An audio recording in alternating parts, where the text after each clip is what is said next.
This unassuming creek here in Matawan, New Jersey, 1.5 miles inland from the nearest bay, is not the sort of location you'd expect for a deadly shark attack. But it happened right here just over 100 years ago.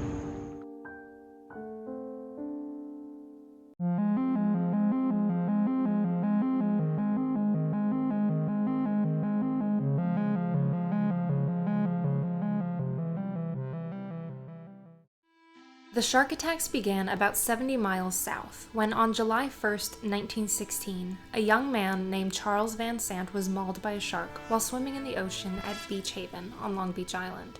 He died from blood loss after being rescued. Then, 5 days later, a Swiss man named Charles Bruder was on a lunchtime swim when he was attacked by a shark. Both his legs were bitten off. He too died from blood loss.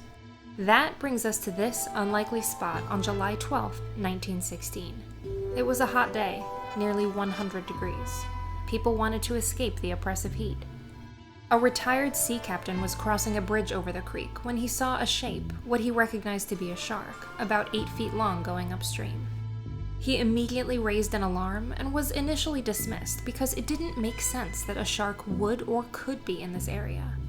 The retired captain even got in a boat and traveled up the creek, hoping to warn anyone he could that there was a shark. Unfortunately, he just missed a group of young boys who arrived at Wyckoff Dock to go swimming. 11-year-old Lester Stillwell and his group of friends playfully splashed around, cooling off in the summer heat. One of the boys felt a sandpaper-like object graze his leg.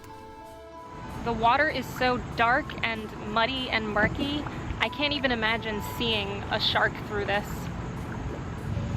A few of the kids actually said that they thought it was a log that they were seeing in the dark water.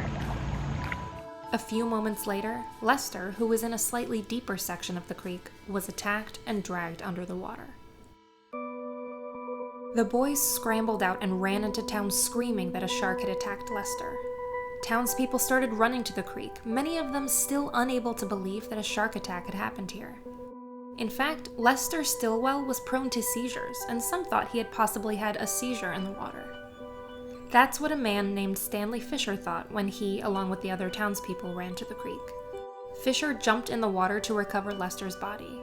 Upon pulling it up to the surface, Fisher himself was suddenly mauled by the same shark. Fisher let go of Lester's body and tried to fight off the shark, hitting it repeatedly. However, the shark dragged him under the water twice and tore off a significant amount of thigh tissue. Some townspeople arrived on a motorboat and began to hit the shark with an oar to get it to release him. Finally, Fisher was transported to the hospital, where he eventually died of blood loss and shock. Oh, and about a half-mile east in the same creek, about 20 minutes after the attack on Fisher, a boy of 12 named Joseph Dunn was attacked by the shark as well. He was the only one to survive those deadly attacks of 1916.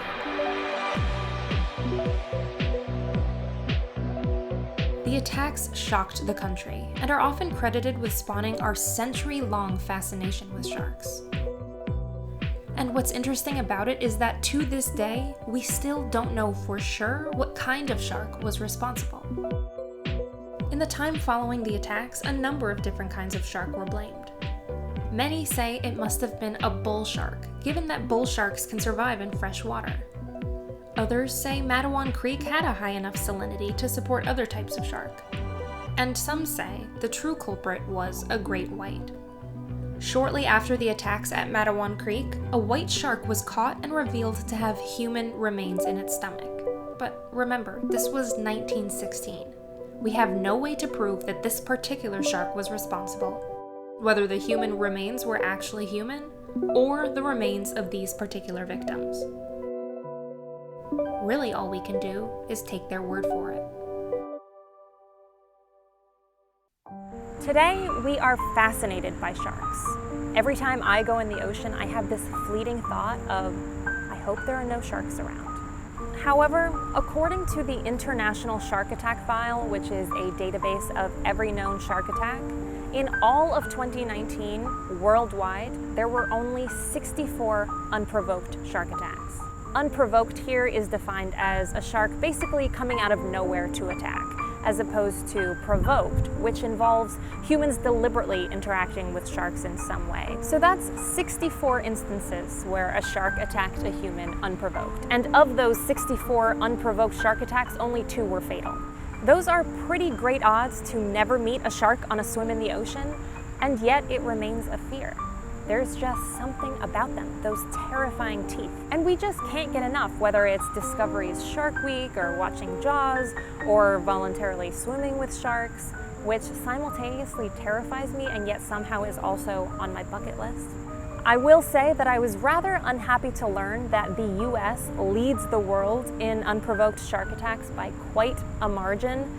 64% of all unprovoked shark attacks in 2019 happened in the US. What are you gonna do? That's all I have for you today. I'm linking to the International Shark Attack file in the video description for anyone who wants to learn more. Please don't forget to hit subscribe, give this video a thumbs up, follow me on Instagram, and I will see you next time.